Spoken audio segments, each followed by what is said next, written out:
Our next speaker is Matthew Weingarten.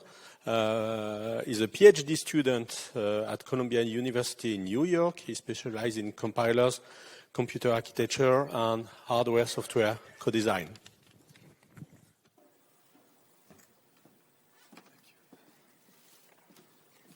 Just press the green arrow. Do you want the? Or I can do it. The hand microphone or the? I'll use this one. Okay, thank you. Thanks a lot for the introduction. Very grateful to be given the opportunity to speak here. So we talk a lot about tooling and synthesis and EDA tools, but I think right now we have an opportunity also to provide some tooling to ease the burden or to fix the issues between the hardware and software interface. And along that line of work, I'm very excited to share some early research on open source and automatic performance characterization hardware. So let's start off by trying to answer a very fundamental question, which is, why do we need performance characterization and performance characterization hardware in the first place? So think of it from a hardware architect's perspective, right? We design a piece of hardware and then we want software developers to run applications on this hardware. And of course, inevitably, questions will come up like, why is my software slow? Or how efficiently am I using my hardware? And when we say software developers, this is really, mostly geared towards compiler designers and people who write libraries. These are really critical elements of the tool chain to have the hardware be successful. And so naturally, one option we could have is to let the software developers peek under the hood. And in some cases, this makes sense. But often, especially right now with the speed of hardware development, this is quite a heavy burden to put on software developers and compiler designers and stuff. So usually as a hardware architect, we expose a set of performance events, a hardware performance monitor, that essentially acts as a performance characterization interface that abstracts away the underlying implementation. And so how does this performance characterization model fit into the current trends in hardware design? Well, I barely even need this slide given the last few presentations and the last few days. But right, we're moving away from this very monolithic view of x86 servers and more recently GPUs, where almost every cycle is spent on one of these types of machines. And the performance characterization interface that they provide is already very robust and provided by the vendors. But now we're sort of moving towards a very diverse set of specialized pieces of hardware, right? Really spearheaded by RISC-V in that sense, where you see a RISC-V core with a bunch of accelerators, some tweaks to the microarchitecture really tailored to the application that we're running on. And of course, this goes beyond just RISC-V. Also, this is machine learning accelerators and even more domain-specific accelerators that are often coupled with RISC-V processors, like a protobuf accelerator by Google or a compression accelerator. And really there's a barrier here, right, between the existing performance characterization techniques and applying these to the new wave of hardware designs. And I would argue one of the key problems here is that this performance characterization just takes a lot of effort and is very hard to get right. And we'll see examples of this later in the talk. And also, of course, the performance characterization techniques that are used by the current x86 servers, for example, don't necessarily generalize to the view of a RISC-V processor coupled with accelerators. So really what we want, or our vision here, is that we have some tooling support for automatic performance characterization so that we can very quickly, if we have a new hardware design, bring this into the ecosystem and really, speed up the process of getting highly performant libraries, software in general, compilers. So it's a relatively large vision, right? This is somewhat of a newer approach to tooling for hardware, and we're all the way down here. How do we actually get to achieve this vision? And so what we've done so far is we've looked at some easily accessible open source processor designs, and we've analyzed them, and also this comes from personal experience, right? And both writing software for this and thinking of how to optimize these processors themselves. And really we found that the current open source fleet of hardware is often, the performance characterization hardware for these open source processors is really not enough to give you a very robust performance characterization methodology, and it's not really accurate, it cannot always accurately identify bottlenecks. And so I think this is, again, symptomatic of the problem that this is hard to get right, and it's not necessarily the first priority of the people writing these hardware designs. And so what we've done so far is done the manual efforts to improve the performance characterization hardware and the methodology for existing open source processors, and we have some early work and initial prototyping to target this manual approach with an automated approach. Now, before we covered essentially the motivation for this work, let me take a step back and give you some more intuition on performance characterization, specifically here for RISC-V. So, at least for CPUs, right, performance characterization comes in many flavors, but for CPUs, top-down microarchitectural analysis is the industry standard, essentially. And you can think of this intuitively as you break down the pipeline into different stages and abstract away the unit of work as slots. So you can think of one slot being one element in the pipeline for one cycle. And if you run an application, the amount of slots that you use to complete it is just the number of cycles times the width of the pipeline. And the goal of TMA is to have this sort of semantic grouping of the pipeline and then categorize slots into good slots, like we're doing useful work, or bad slots. We are stalling, we have some performance inefficiency here. And we want to categorize these slots based on where these bad performance events are happening inside the pipeline.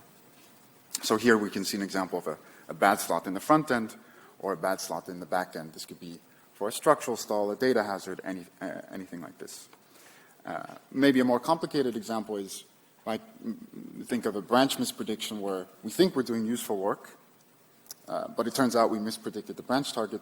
Therefore, all the work that we were doing and we thought was useful turns out to be not useful, and we need to make sure to categorize those types of situations as well. And so ultimately, the product of TMA looks something like this, where at least this is for a first level. Usually you can drill down into multiple levels as well. But you have a breakdown of where you're losing slots overall throughout the execution of your application. And actually yesterday there was a great talk by the RocketCore team that had a similar way of profiling what was going wrong in the processor and then use that to improve the IPC. So this is not just useful for software, but also both software and hardware designers. Now, really, if we look at one example of an open source chip, right, the Rocket chip, which is a very simple core in the sense that it's scalar and in order, and it exposes a certain amount of event set, HPM events. And as I spoiled sort of at the beginning of the talk, I think it begs the question of, is this interface that we have here expressive enough to do a really robust performance characterization, something akin to a top-down microarchitectural analysis? And as I said before, right, we have some experiments to show that this is not the case, and it's very hard to accurately pinpoint the bottlenecks, which can be very frustrating from if you have some optimizations that target a specific core. I won't go into too much details on this slide. The key takeaway here is that you can essentially, we've done a lot of experiments to show that given a best effort approach with the current HPM event interface, can you estimate where the stalls occur in the pipeline? And very often you're off by, in this case, 60x even in some cases, or for different parts of the pipeline, you can even see like 1 or 2 orders of magnitude difference in slot categorization. So right now, even for a very simple core, the HPM events are not expressive enough to really calculate where we're losing efficiency in the pipeline. And so you can wonder, right, is this an isolated incident or is this a wider I would say, issue, in the sense that how does the performance characterization hardware look like for the fleet of open source hardware that we have available to us, at least in academia for now? And really, we argue that almost every piece of hardware we end up working with, we can identify key areas where characterization is not yet there. And again, this is in no fault to the people that are designing these great pieces of hardware. This is just, I would argue, very much so a symptom of the fact that we don't have great tooling around this, and it does end up, people do end up spending a lot of time, and it takes a lot of time to do this. And similarly as well, for something like a Vortex, which is a RISC-V ISA extension for GPUs, something like a TMA that I introduced in the background is not necessarily applicable just because they have a different way of hiding latencies than out-of-order CPUs, for example. So I think this makes the problem even more complex, is because we need different types of characterization techniques for different types of hardware, and yeah, that will just further increase the amount of effort and work that has to be done. So for the last portion of the talk, I'm mostly going to focus on how we've done the manual implementation, at least now for Rocketchip and Boom Core. And really, the answer to that is very simple. We just, which is essentially the state of the art. What you have to do is manually look at the RTL code, figure out all the locations where stalls could occur, instrument them by hand, and add new events to the HPM event set, build a software stack that semantically understands these events and these counters that you're using, and then essentially you're done. But even something like this, for a simple one, can take multiple months of work. And this is also in part in how the correctness is evaluated. So how do we know that we're confident in our performance characterization model? And again, here, don't worry too much about the details. What I want to focus on is that it takes a lot of time to come up with case studies where you have to evaluate whether or not your characterization methodology can accurately identify bottlenecks and then accurately predict speedups if an optimization is applied. Only then can we really be confident in our characterization methodology. So overall, what we've done is, at least so far, is build this manual approach for Rocketchip and Boom, which is already useful for people writing targeted optimizations for Rocketchip and Boom, both on the hardware side and on the software side. And really, we want to use this as a baseline that we're targeting for an initial prototype of an automated approach, and leveraging the insights that we've gained from doing this manual approach. And yeah, sort of to conclude and to summarize, really one of the main reasons I'm here is, again, this is very early stage work, so any feedback is much appreciated. I'm looking to gauge how interested people are in this type of work. If you have any open source hardware that maybe doesn't have any performance characterization methodology, very happy to sort of take a look at this and do manual approaches, and also use it as a test bed for our evaluation. Essentially, the more hardware we have, the more confidence we can have in such tooling. And I think, right, this is just one example of such a type of tool, and we can reuse this test bed for multiple different types of ideas here. Yeah, I think that's it from my side. Thank you for your attention, and hope to get some feedback. Thank you. Thank you, Matt.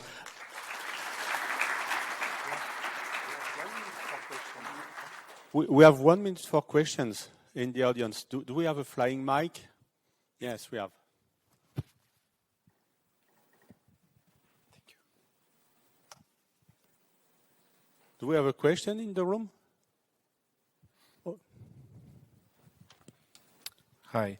I was wondering if you thought that maybe we need a more fine-grained control of what we're measuring as well, like different parts of an if condition, the if and the else measured separately instead of aggregated together like it is with one set of HPMs. Sorry, can you repeat the first part again? Sure. I was wondering if you think it's relevant to have multiple sets of HPMs so you can do more fine-grained separation of results, like both sides of an if and an else. Yeah, I think it definitely makes sense, right? If you're doing simulations, you would want almost everything in the event set. But of course, that can be expensive if you actually do a physical design of this. So I do think it makes sense to have some events only enabled in specific times, right? I think that's a good point, yeah.